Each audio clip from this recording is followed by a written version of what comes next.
Hello everyone, welcome to Raksha academy. आज हम लोग अपना नया टॉपिक स्टार्ट करने के लिए यहाँ पर हैं और सबसे पहले हम लोग देख लेते हैं कि हम क्या कंप्लीट कर चुके हैं, फिर हम चाहते हैं कि हम लोग नया टॉपिक एक्चुअल में स्टार्ट क्या करने वाले हैं। आपको पता चलेगा हम लोग ऊर्जा कंप्लीट कर चुके हैं। ऊर्जा का जो भी लेक्चर आप देखोगे यूट्यूब पे बहुत सारे लेक्चर फ्री पड़े हैं।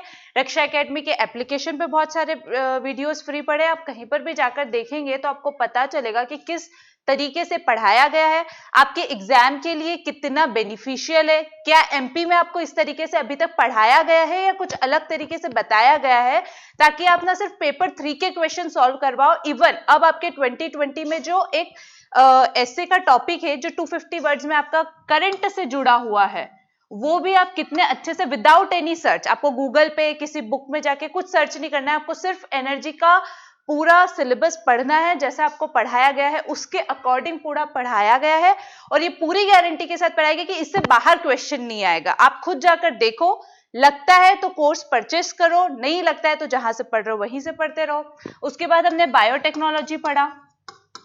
बायोटेक्नोलॉजी में अगेन सेम चीज, आपको इस तरीके से एमपी में नहीं पढ़ाया होगा। एमपी में सीधे सीधे मैंने खुद ने जहां से देखा है, मैंने खुद ने नोट्स देखे हैं, सीधे सीधे डेफिनेशन, काम उसका क्या है, लाभ हानि और कंक्लूड कर दिया जाता है। उसको जब पता ही है कि बायोटेक्नोलॉजी से आपका एक डेफिनेट क्वेश्चन बनने वाला है, साइंस एंड टेक्नोलॉजी ऐसा पार्ट है जो 6 नंबर से 5.5 नंबर तक आपको दिला सकता है, तो हम क्यों ना उसमें एक्स्ट्रा मेहनत करें। और उसमें एक्स्ट्रा मेहनत इतनी की गई है, आपको प्रॉपर डायग्राम दिया गया है। अब आपको 50 वर्ड्स में लिखना है आपकी एग्जाम में। 50 वर्ड्स में आप एक्सप्लेनेशन लिखोगे, लाभ लिखोगे, हानि लिखोगे, कंक्लूजन लिखोगे, प्रस्तावना लिखोगे, क्या लिखोगे, लेकिन आप बिना एक शब्द खर्च किए पूरी की पूरी 150 शब्दों की प्रोसेस को छोटे से डायग्राम में जब आप समझाओगे और सिर्फ 10 शब्दों की डेफिनेशन लिख के 20-20 शब्दों में उसका लाभ हानि लिख दोगे, तो आपका आंसर बहुत डेफिनेट सी बात है कि अदर कॉपी से अलग दिखेगा। इसके लिए भी यही बोलूंगी कि एक बार आप बायोटेक्नोलॉजी को जाकर देखिए, समझिए, आपको सही लगता है तो आप परचेस कीजिए।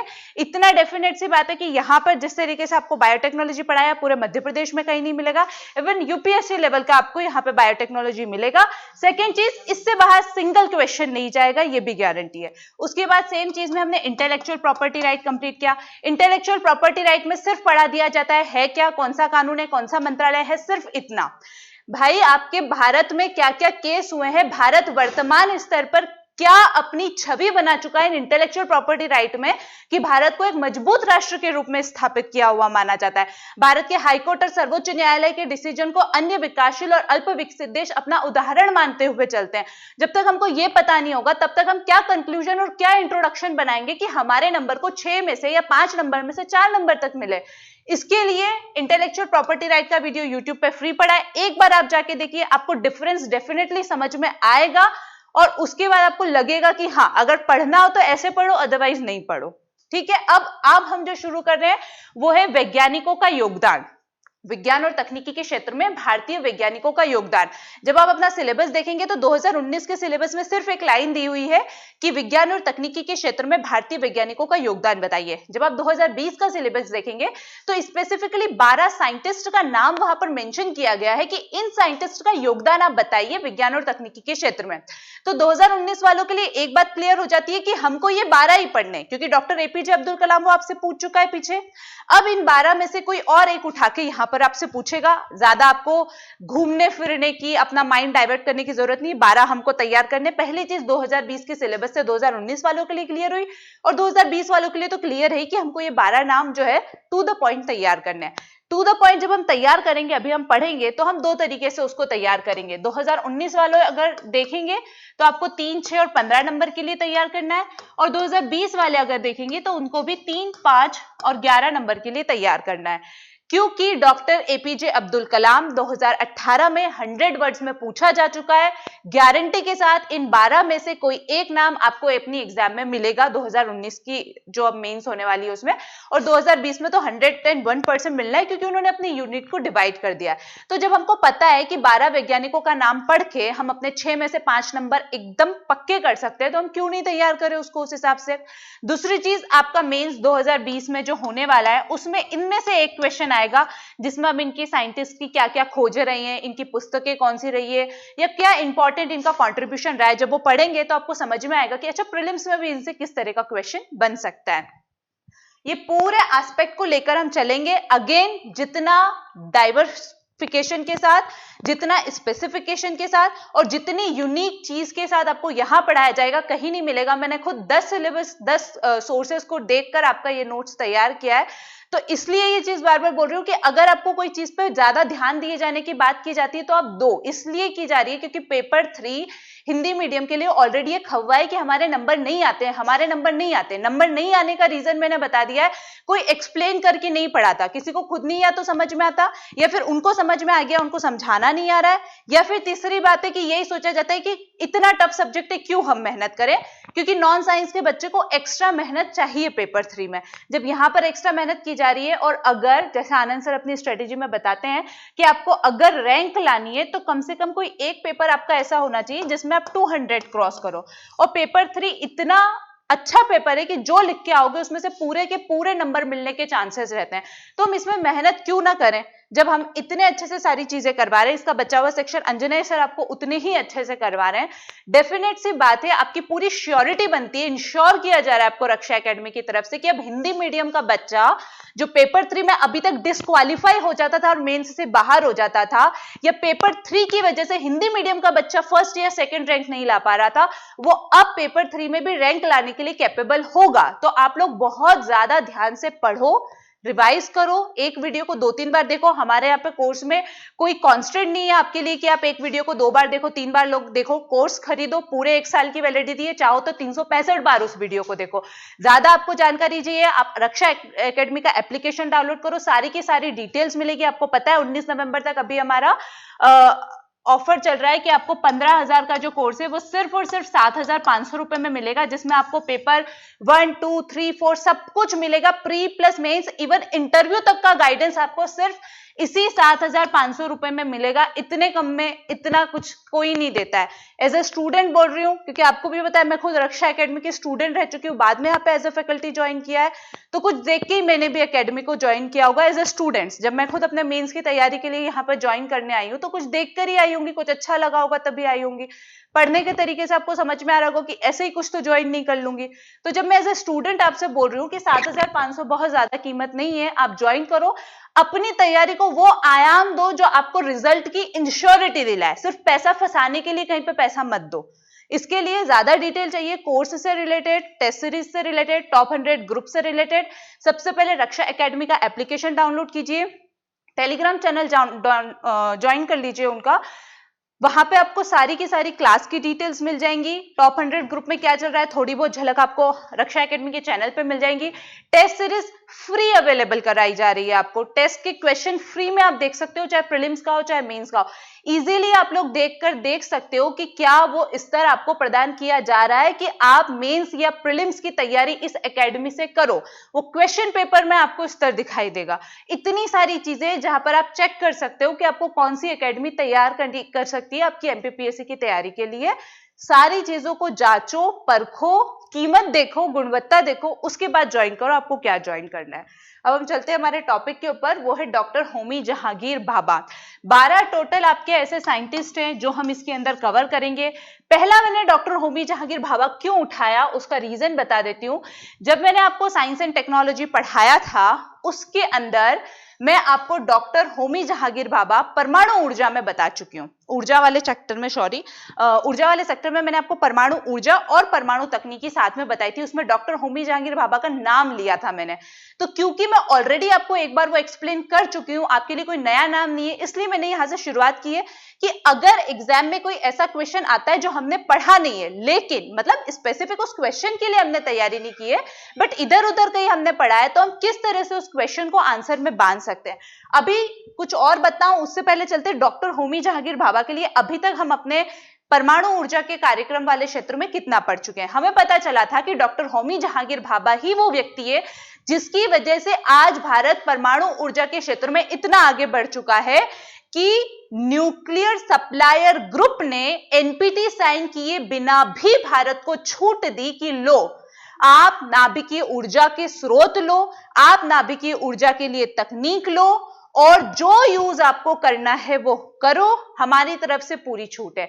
जबकि पूरी दुनिया का भारत 250 से ज्यादा देश है, जहां पे फ्रांस, चीन, अमेरिका जैसी बड़ी बड़ी शक्तियां भी है, उन सब के सामने भारत के विरोधी होने के बावजूद भारत को एनपीटी पर साइन किए बिना न्यूक्लियर सप्लायर ग्रुप का मेंबर बना देना, सॉरी मेंबर नहीं, उसकी छूट मिल जाना कि आप ईंधन और तकनीक यूज कर सकते हो, वो डॉक्टर होमी जहांगीर भाभा ने जो नींव रखी थी भारत में परमाणु ऊर्जा की, उसके कारण संभव हुआ। क्या नींव रखी थी?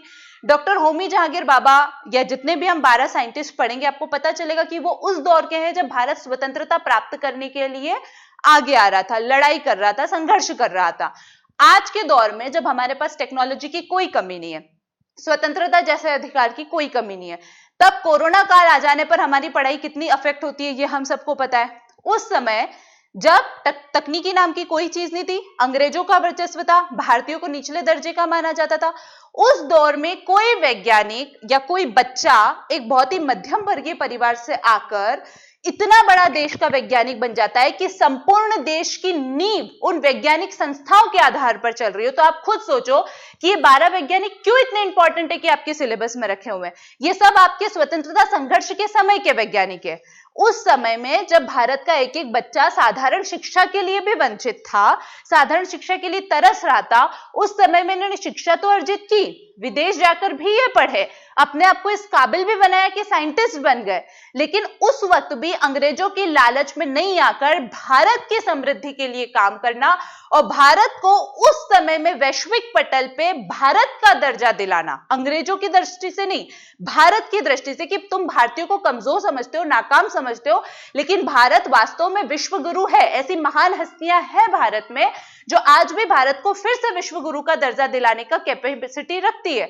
वो ये सारे 12 वैज्ञानिक है, इसलिए हमको इनको पढ़ना है। उन्हीं में से एक है डॉक्टर होमी जहांगीर भाभा। ये उठे कैसे, पढ़े कैसे, इनका जन्म हुआ, ये सारी चीजें हमारे काम की नहीं है। हम सीधा चलते हैं कि ये जब पढ़ाई कर रहे थे, पढ़ते पढ़ते इनको छात्रवृत्ति मिली और ये गए इंग्लैंड, वहां से इन्होंने परमाणु ऊर्जा के क्षेत्र में पीएचडी की। पीएचडी करके ये भारत आए 1947 में। विक्रम साराभाई का नाम आपको सबसे कनेक्ट होके मिलेगा। विक्रम साराभाई आप कह सकते हो कि वो नींव है जिसने अपने ऊपर डॉक्टर होमी जहांगीर भाभा कह लो या हम और जो साइंटिस्ट पढ़ेंगे हरगोविंद खुराना जी ले लो, इन सबको तैयार करने वाला वैज्ञानिक है विक्रम साराभाई। उनके संपर्क में आए, इनको पता चला कि हाँ, भारत को कुछ अच्छे वैज्ञानिकों की जरूरत है जो 1947 की स्वतंत्रता के पश्चात अब भारत के विकास को वो गति प्रदान करे कि भारत को रुकना ना पड़े, या भारत को इस बात के लिए पछताना नहीं पड़े कि मैंने 100 साल गुलामी में इतने बर्बाद कर दिए कि अब इंग्लैंड या अमेरिका जैसे राष्ट्रों को पछाड़ने के लिए मुझे बहुत लंबी जर्नी तय करनी पड़ेगी। ऐसे सोच के साथ जब डॉक्टर होमी जहांगीर भाभा आगे आए, इन्होंने खुद परमाणु ऊर्जा का अध्ययन किया था, उसमें पीएचडी की थी। इनको पता था कि परमाणु ऊर्जा हमारे राष्ट्र के लिए कितनी जरूरी है, क्योंकि ऊर्जा के क्षेत्र में हमने देखा कि ऊर्जा ही विकास का पर्याय है। भारत को अल्प विकसित देश से विकासशील और फिर विकासशील से विकसित श्रेणी की देश में, विकसित श्रेणी में जाना है, तो उसके लिए कंपलसरी आयाम क्या होगा? सबसे पहला ऊर्जा की संपूर्णता, ऊर्जा की मजबूती, है ना। तो ये डॉक्टर होमी जहांगीर भाभा थे जिन्होंने इस ऊर्जा की महत्ता को समझा। और उस समय जब भारत में खाद्यान्न क्षेत्र तक की आत्मनिर्भरता नहीं थी, भारत गेहूं जैसी चीज आयात कर रहा था अपने देश के नागरिकों के लिए, गरीबी भुखमरी से यहाँ का हर बच्चा बेहाल था, उस समय में देश को परमाणु ऊर्जा जैसे भारी भरकम खर्चे के लिए तैयार करना, आप खुद सोचो कि उस वैज्ञानिक को खुद में कितनी आत्मनिर्भरता और आत्मसंतुष्टि होगी किसी काम को करने के लिए कि मैं जो कर रहा हूं मुझे पूरा विश्वास है कि यह मेरे देश के भविष्य के लिए बहुत ज्यादा जरूरी है। अभी आपने जब एथिक्स का टेस्ट का पेपर दिया होगा, उसमें आया था कि सत्यनिष्ठा का उदाहरण लिखिए। सत्यनिष्ठा पे क्वेश्चन था। अब मैं क्यों बता रही हूँ, क्योंकि जब भी हमने पेपर पढ़ा है, चाहे ऊर्जा पढ़ी हो उसमें, चाहे बायोटेक्नोलॉजी पढ़ाओ, चाहे इंटेलेक्चुअल प्रॉपर्टी राइट पढ़ाओ, मैंने हमेशा आपको ये बोला है पेपर्स को इंटरलिंक करना आपको जब तक नहीं आएगा आपकी कॉपी एक्स्ट्रा ऑर्डिनरी नहीं लगेगी, पहली चीज। दूसरा, बहुत सारे क्वेश्चन ऐसे होते हैं जो हम सीधे सीधे अटेम्प्ट नहीं कर पाते, हमारा इंटेलेक्ट हमको क्या बोलता है उसके बेसिस पे हम वो क्वेश्चन अटेम्प्ट कर पाते हैं। अगर आपको डॉक्टर होमी जहांगीर भाभा वहां याद आया होता, क्योंकि हम परमाणु ऊर्जा में ऑलरेडी डॉक्टर होमी जहांगीर भाभा को पढ़ चुके, तो आप डेफिनेटली वो चीज लिख सकते थे कि जब सत्यनिष्ठा मतलब क्या, सत्य के प्रति इतनी आस्था, इतनी निष्ठा कि आपको विश्वास हो कि अगर मैं सत्यनिष्ठ हूं मैं सही काम करूंगा।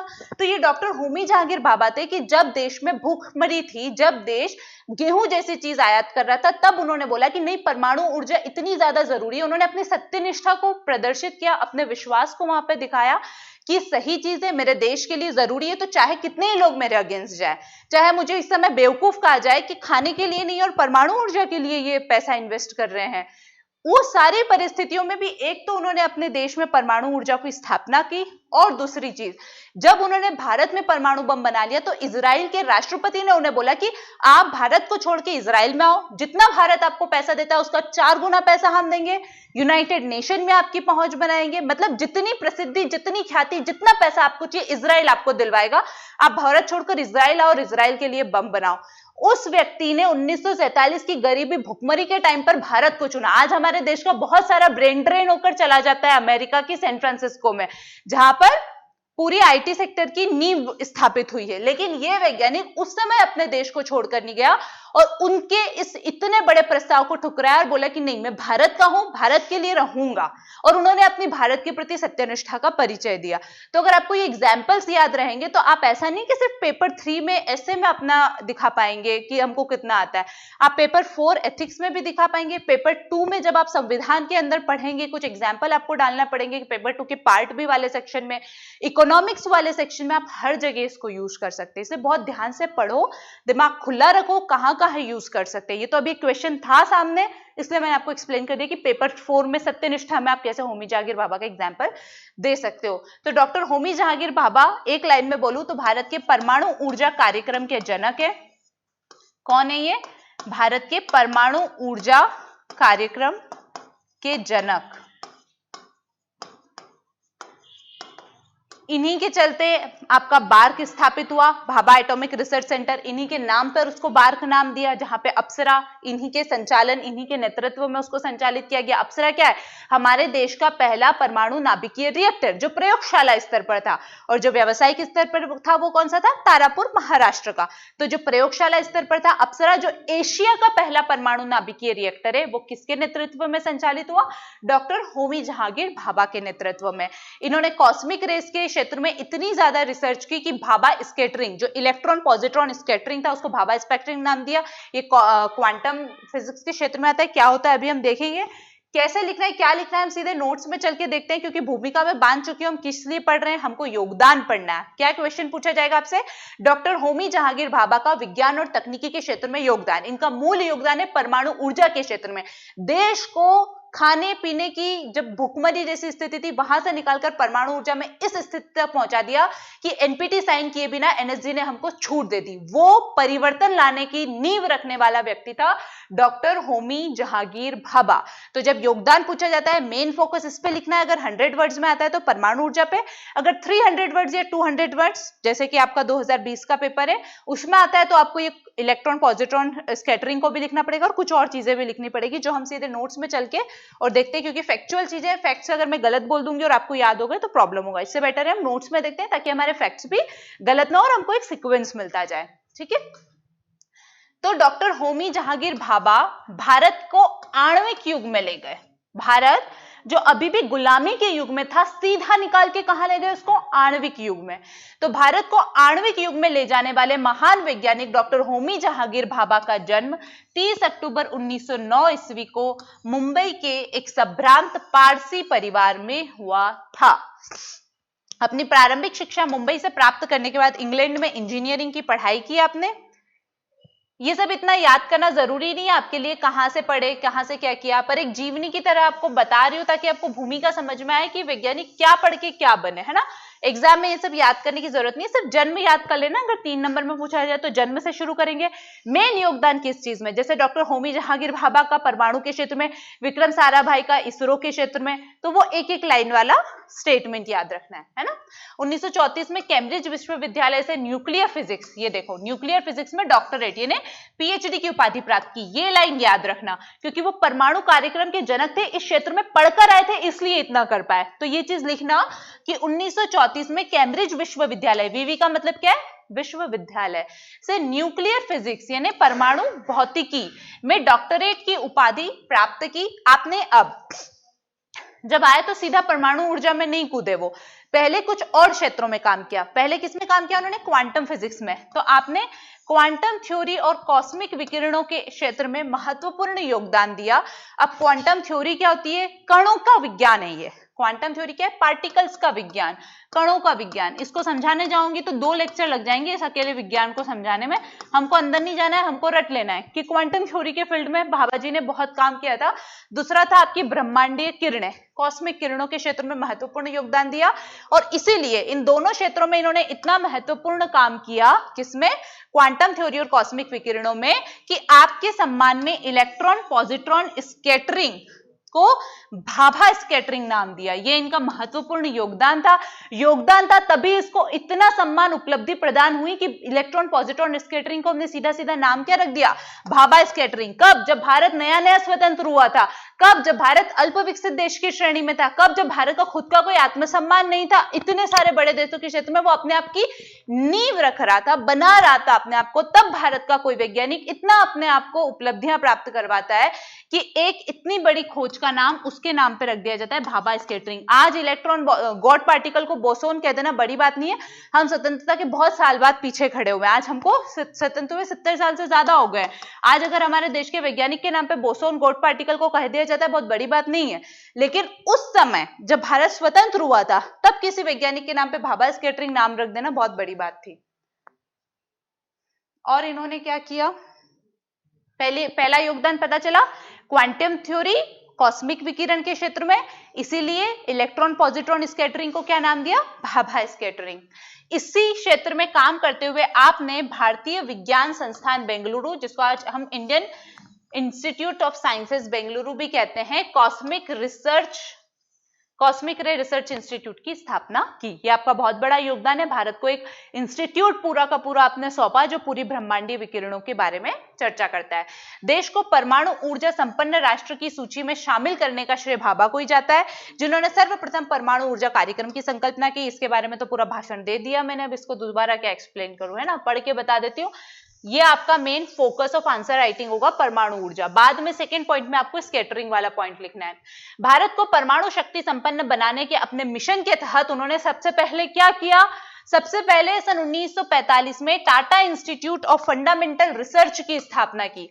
भारत को परमाणु शक्ति संपन्न बनाने के अपने मिशन के तहत उन्होंने सबसे पहले सन 1945 में Tata institute of fundamental research की स्थापना की। उसके बाद सन 1947 में इन्हीं के प्रयासों के चलते परमाणु ऊर्जा आयोग की स्थापना हुई, और यही परमाणु ऊर्जा आयोग सन 1954 में जाके परमाणु ऊर्जा विभाग बना, और इसी वर्ष 1954 में परमाणु ऊर्जा विभाग बना। इसकी अध्यक्षता उस समय कौन कर रहे थे? स्वयं डॉक्टर होमी जहांगीर भाभा। और इसी वर्ष यानी सन 1954 में परमाणु ऊर्जा संस्थान ट्रॉम्बे, जिसको आज हम बार्क कहते हैं, भाभा एटॉमिक रिसर्च सेंटर, किसके नाम पर? होमी जहांगीर भाभा के नाम पर। जब वो स्थापित हुआ था तो उसका मूल नाम क्या था? उसका मूल नाम था परमाणु ऊर्जा संस्थान ट्रॉम्बे। कब स्थापित हुआ था? 1954 में। अलग से बार्क पूछा जा सकता है तो आपको लिखना पड़ेगा कि सन 1954 में परमाणु ऊर्जा संस्थान ट्रॉम्बे के नाम से स्थापित, भाभा के सम्मान में इसका नाम बार्क एटॉमिक रिसर्च इंस्टीट्यूट किया। ये आपको ध्यान रखना है ना। तो 1954 में परमाणु ऊर्जा विभाग की स्थापना की गई, और इसी वर्ष परमाणु ऊर्जा संस्थान ट्रॉम्बे की स्थापना हुई, जिसके संस्थापक कौन थे आपके? डॉक्टर होमी जहांगीर भाभा।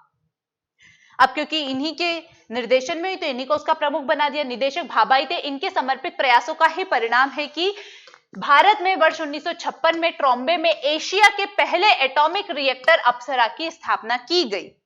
ठीक है, यह भाभा की दूरदर्शिता का ही परिणाम है कि जब अन्य विकासशील देश, अल्प विकसित देश, विकसित देशों के दबाव में केवल अपनी मूलभूत आवश्यकता की पूर्ति में लगे थे, आपने मुखरता के साथ न केवल भारत के त्रिचरणीय परमाणु कार्यक्रम की नींव तो रखी कि तुम चाहे खाने पीने के पीछे पड़ो, हम किसके पीछे पड़ेंगे? हम पीछे पड़ेंगे अपने देश को परमाणु ऊर्जा संपन्न राष्ट्र बनाने के लिए। तो उन्होंने न केवल हमने त्रिचरणीय परमाणु कार्यक्रम पढ़ा है। अगर आपसे भाभा को प्लस त्रिचरणीय परमाणु कार्यक्रम को एक साथ करके पूछ लिया जाता है तो यहाँ पे आपको साइंटिस्ट प्लस आपका एनर्जी वाला सेगमेंट दोनों मिक्स करके लिखना है। ठीक है, नींव रखी, वरन उससे वैश्विक देशों के समान यूरेनियम आधारित न बनाकर देश के प्राकृतिक संसाधनों के मद्देनजर थोरियम आधारित बनाने का अकल्पनीय कार्य किया। ये पॉइंट क्या बोल रहा है कि इतना तो हमको समझ में आ गया कि एक भूखमरी से ग्रस्त देश में परमाणु ऊर्जा के लिए करोड़ों रुपए निवेश करने का जज्बा रखने वाले थे भाभा, होमी जहांगीर भाभा। त्रिचरणीय प्रोग्राम दे दिया, ये भी ठीक है, लेकिन उससे महान कहां बन गए कि पता था कि संपूर्ण विश्व केवल और केवल यूरेनियम आधारित परमाणु ऊर्जा बना रहा है। हमको तो पता था भारत में परमाणु ऊर्जा यूरेनियम से अगर बनाएंगे तो हमारे पास 0.0 कुछ यूरेनियम है, तुरंत भंडार खत्म हो जाएंगे और हमको आयात पर निर्भर रहना पड़ेगा। तो हमारा जो त्रिचरणीय परमाणु कार्यक्रम बनाया गया वो अंततः कहां जाकर खत्म होता है? थोरियम पर। क्यों? क्योंकि केरल की मोनोजाइट रेट में विश्व के 60% थोरियम के भंडार है। इतनी दूरदर्शिता कि उनको पता था कि आगे जाके ऊर्जा सुरक्षा ही सबसे बड़ा मुद्दा होगा किसी देश के लिए, कि आप किसी भी देश से आयात ना करो अपनी ऊर्जा। आप जैसे आज हम कोयला पेट्रोलियम आयात कर रहे हैं, इतना हमने पूरा ऊर्जा का सेगमेंट पढ़ा, हमारी सबसे बड़ी समस्या क्या थी? पेट्रोलियम को आयात करना पड़ता है। अभी जैसे अमेरिका ने ईरान से आयात पर प्रतिबंध लगा दिया, सबसे ज्यादा प्रभावित हम हुए। क्यों? क्योंकि हम अपनी ऊर्जा सुरक्षा का 80% कच्चा तेल आयात करते हैं, ईरान हमको सबसे सस्ते में तेल देता है और अमेरिका ने उसी पर प्रतिबंध लगा दिया। इनको पता है कि इस तरह की समस्या अगर परमाणु ऊर्जा में आ गई तो मेरा देश क्या करेगा, इसलिए मैं मेरे देश के लिए वही तकनीक बनाऊं कि इसको किसी भी तरह से किसी भी चीज के लिए किसी भी देश पर निर्भर ना होना पड़े, ये हर चीज में अपने ऊपर आत्मनिर्भर रह सके। तो वो समय जब हमारे पास पैसा नहीं, तकनीक नहीं, हमको पता था यूरेनियम पे भी जाएंगे तो तकनीक आयात ही करेंगे, लेकिन खुद पे इतना आत्मविश्वास कि चाहे आज तकनीक आयात करूं, कल को मेरा देश अपने यहाँ पे उपलब्ध थोरियम से ही अपनी ऊर्जा को बनाएगा। ये बहुत बड़ी बात थी। आज हमको बहुत इजी लगता है पढ़ने के लिए, लेकिन 1947 में जब कुछ नहीं था हमारे पास, तब इतना बड़ा विजन लेकर देश को विकास के पथ पर आगे बढ़ाने का संकल्पना करना, ये छोटी मोटी बात नहीं, अपने आप में सोचना ही उस समय अकल्पनीय था, करना तो बहुत दूर की बात है, जो इन्होंने सच में करके दिखाया। तो ये बहुत बड़ा योगदान है, बहुत बड़ा कंट्रीब्यूशन है हमारे देश के लिए। भाभा परमाणु ऊर्जा के शांतिपूर्ण प्रयोग के प्रबल समर्थक थे। अब देखो इतना तो कर रहे हैं, लेकिन उसके बाद भी भारत के जो बोलते हैं ना, भारत का जो एक सांस्कृतिक परिदृश्य, उसके जो संस्कार है, या भारत की जो एक वैश्विक स्तर पर छवि है, उसका भी इन्होंने ध्यान रखा। क्या? शांतिपूर्ण प्रयोग। नहीं तो अभी अभी भैया हम अंग्रेजों से स्वतंत्र होकर आए, गुलामी की दास्तां झेल कर आए, वो खुद वो व्यक्ति है जो 1947 के स्वतंत्रता संग्राम का हिस्सा रहा, क्यों नहीं चाहेगा कि मेरा देश इतने हथियार बना ले कि भविष्य में कोई अंग्रेज आकर मेरे देश को गुलाम नहीं बना पाए। लेकिन तब भी भारत की जो एक सांस्कृतिक नींव है उसको अपने अंदर उन्होंने जमाए रखा, बसाए रखा, और क्या बोला? नहीं, मेरा देश अहिंसा और शांति प्रिय था, मेरा देश अहिंसा और शांति प्रिय रहेगा। और क्या बोला? परमाणु ऊर्जा बना रहा हूं, परमाणु बम भी बनाऊंगा, लेकिन सिर्फ सुरक्षा के लिए, बाकी शांतिपूर्ण प्रयोग के प्रबल समर्थक। जब तक तुम मेरे ऊपर हमला नहीं करोगे मैं शांति से बैठा हूं, पर तुम मेरा हमला करोगे तब मैं मेरे देश की सुरक्षा के लिए अपने यहाँ पे परमाणु बम बना के उसका यूज करूंगा। किस समय की बात है? जब कोई भी व्यक्ति इतना आक्रामक होकर बैठा था अंग्रेजों की दास्ता से कि कोई ये नहीं सोचता कि अब हम शांतिपूर्ण प्रयोग करें, हर कोई यही सोचता कि भैया अब दूसरी बार गुलामी नहीं चाहिए, अब तो अटैक होगा सीधा। उस समय भी एक तो इतना बड़ा विजन लेना और उस विजन में भी भारत के संस्कारों को आत्मसात करते हुए आगे चलना बहुत बड़ी बात थी। तो भाभा परमाणु ऊर्जा के शांतिपूर्ण प्रयोग के प्रबल समर्थक थे, और इन्हीं के शांतिपूर्ण प्रयोग के प्रबल समर्थन का आज परिणाम क्या है कि हम न्यूक्लियर सप्लायर ग्रुप के पूरे विश्व में बिना एनपीटी साइन किए एकमात्र छूट प्राप्त करने वाले देश हैं। तो वो छूट प्राप्त करने की नींव रखने वाला व्यक्ति कौन था? होमी जहांगीर भाभा। आपको संयुक्त राष्ट्र द्वारा जेनेवा में परमाणु ऊर्जा के शांतिपूर्ण उपयोग पर आधारित प्रथम अंतरराष्ट्रीय सम्मेलन का नेतृत्व प्राप्त हुआ 1953 में। 1947 में तो हम आजाद हुए ही थे, और 1953 में हमारे देश का एक वैज्ञानिक यूनाइटेड नेशन की एक असेंबली को जाकर लीड करता है। छोटी बात नहीं है 1953 के लिए। आज मोदी जी जाके कहीं खड़े हो जाते हैं तो हमारा राष्ट्र उतना विकास कर चुका है, प्रगति कर चुका है कि उतना सम्मान भारत को मिलना भी चाहिए, और मिल रहा है। 1953 में जब देश स्वतंत्र हुआ है, पता है कि गुलाम देश था, उस समय भी यूनाइटेड नेशन की एक असेंबली को भारत के एक वैज्ञानिक द्वारा लीड करना छोटी बात नहीं थी, जो इन्होंने कब किया? सन 1953 में। किसके क्षेत्र में? परमाणु ऊर्जा के शांति प्रयोग के लिए। और इन्होंने क्या किया देश के लिए या परमाणु ऊर्जा के क्षेत्र में? उन्होंने परमाणु ऊर्जा की महत्ता को समझा। यह भारत के परमाणु कार्यक्रम के जनक डॉक्टर भाभा की ही देन है कि आज भारत विश्व का एकमात्र ऐसा देश है जिसे नाभिकीय आपूर्तिकर्ता समूह ने परमाणु निरस्त्रीकरण संधि पर हस्ताक्षर किए बिना भी परमाणु ऊर्जा के शांतिपूर्ण प्रयोग की छूट प्रदान की है, जिससे देश के कृषि, स्वास्थ्य, रक्षा, ऊर्जा आदि क्षेत्रों के विकास को मजबूती मिली है। बता चुकी है ये वाला पॉइंट आपको। और क्या किया इन्होंने? डॉक्टर भाभा के उत्कृष्ट कार्यों को सम्मान देने के लिए, क्योंकि इन्होंने इतना अच्छा कार्य किया है तो इनको भी सम्मान मिलेगा, तो डॉक्टर भाभा के उत्कृष्ट कार्यों को सम्मान देने के उद्देश्य से AIT को, जो आपका ट्रॉम्बे का जो संस्थान था, एटॉमिक इंस्टीट्यूट ऑफ ट्रॉम्बे, उसको क्या नाम दे दिया? बार्क, भाभा परमाणु अनुसंधान केंद्र नाम दिया गया। और इनको सरकार ने पद्मश्री, पद्म भूषण और पद्म विभूषण अलंकरण से नवाजा है। मतलब अभी भी भारत रत्न नहीं दिया गया है, जबकि ऐसे साइंटिस्ट को जिसने भारत की इतनी मजबूत नींव रखी कि आज वो वैश्विक परिदृश्य पे इतना चमक रहा है, भारत रत्न सर्वप्रथम दिया जाना चाहिए। तो हाँ, ये कमी है, लेकिन फिर भी इनके नाम पे हमारे देश का बहुत बड़ा इंस्टीट्यूट चल रहा है जिसका नाम बार्क है, और साथ में इनको पद्मश्री, पद्म भूषण और पद्म विभूषण दिया गया है। तो इनका मेन कार्य क्या है? अगर आपसे योगदान पूछा जाए तो 100 वर्ड्स में अगर आपसे पूछा जाता है तो आपको पूरा फोकस परमाणु ऊर्जा कार्यक्रम पे रखना है। कैसे उन्होंने उस समय देश में नींव रखी, अप्सरा लेके आए जो उस समय देश का पहला एशिया का परमाणु रिएक्टर बना, अलग अलग संस्थाएं स्थापित की, शांतिपूर्ण प्रयोग की पहल की, और आज NSG की छूट भारत को मिली है, तो वो इनका कारण है। फिर अगर आपसे 300 या 200 नंबर में पूछा जाता है तो वो क्वांटम थ्योरी वाला लिख के थोड़ा इनके बारे में एक्सप्लेन कर देना, कहां से शिक्षा प्राप्त की और क्या किया इन्होंने। ठीक है, तो ये आपका पूरा परमाणु ऊर्जा के क्षेत्र में डॉक्टर होमी जहांगीर भाभा का योगदान हो गया है। इसके ऊपर आंसर राइटिंग भी आपको प्रैक्टिस कराई जाएगी, 1 बाय 1 जो हम पढ़ रहे हैं उसके ऊपर हम आंसर लिख के लिखेंगे। अभी आप लोगों को क्वेश्चन दे रही हूँ, आप लोग खुद मुझे एक आंसर लिख के बताना। हमारा जो टॉप 100 ग्रुप चल रहा है, सबको पता होगा कि रक्षा एकेडमी के 2 टॉप 100 ग्रुप चल रहे हैं। एक टॉप 100 ग्रुप चल रहा है 2019 के लिए और एक टॉप 100 ग्रुप चल रहा है 2020 के लिए। जो 2019 का ग्रुप है वो पूरी तरह से मेंस ओरिएंटेड है और 2020 का ग्रुप है वो प्री प्लस मेंस है। फिलहाल प्रीलिम्स की तैयारी चल रही है। आप चाहें तो दोनों ग्रुप में से जो आपको अकॉर्डिंग हो वो आप चूज कर सकते हो और ज्वाइन कर सकते हो।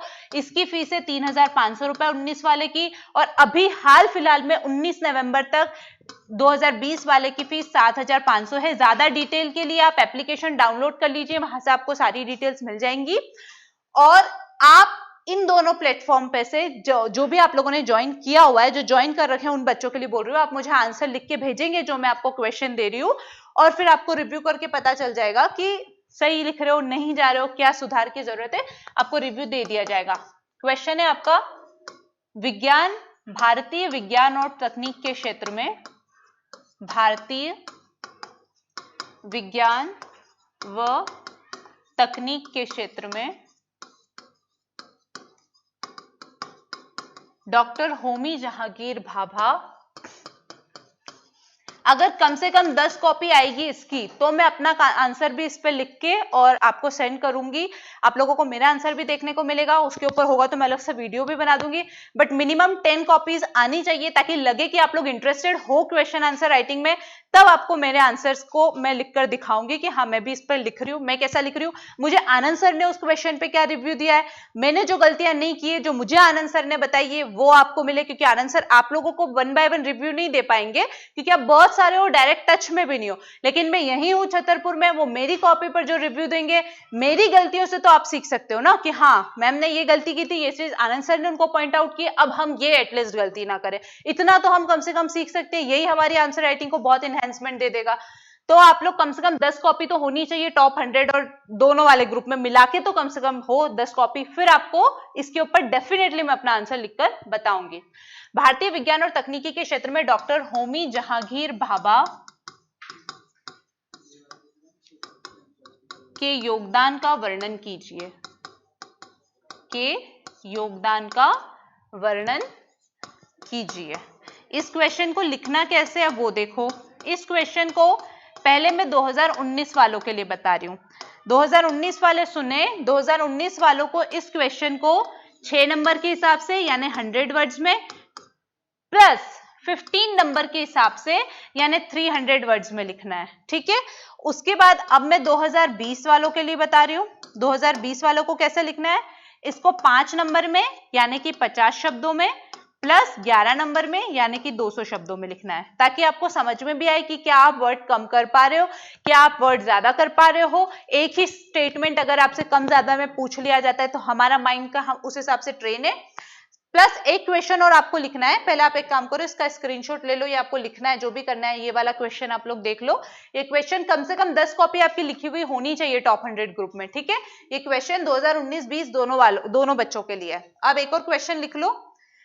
एक और क्वेश्चन है, डॉक्टर होमी जहांगीर भाभा, ये आप दोनों को 30 शब्दों में लिखना है, ठीक है। यानी 3 नंबर में आप क्या लिखोगे अगर आपको डॉक्टर होमी जहांगीर भाभा लिखने के लिए दे दिया जाता है तो। अब एक चीज, जो बच्चे कोर्स ले चुके हैं उनको बोल रही हूँ, चाहे आपने टॉप 100 का लिया हो, 19 का, चाहे 20 का लिया हो, चाहे आपने कोई और कोर्स यहां से रक्षा एकेडमी से परचेस किया है, आप लोगों के लिए स्पेशली बोल रही हूं। अगर आप लोगों को लगता है कि बहुत कम कीमत पे सच में हमको बहुत अच्छी गुणवत्ता का कोर्स मिल रहा है, तो एटलीस्ट जो लोग लेने के लिए कैपेबल नहीं है बड़ी बड़ी कोचिंग्स में एडमिशन लाखों लाखों रुपए खर्च करने के लिए, उनको आप लोग अपनी साइड से रेफरेंस तो दे सकते हैं।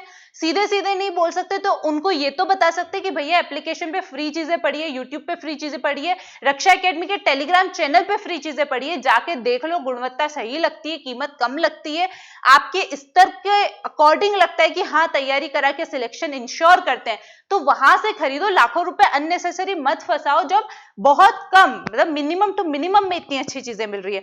आप लोग ऐसे बच्चों को एटलीस्ट एडवाइस तो करो। ये भी एक तरह की सोशल सर्विस है, हम लोग सोशल सर्विस करने के लिए जा रहे हैं, तो ये भी एक तरह की सोशल सर्विस है।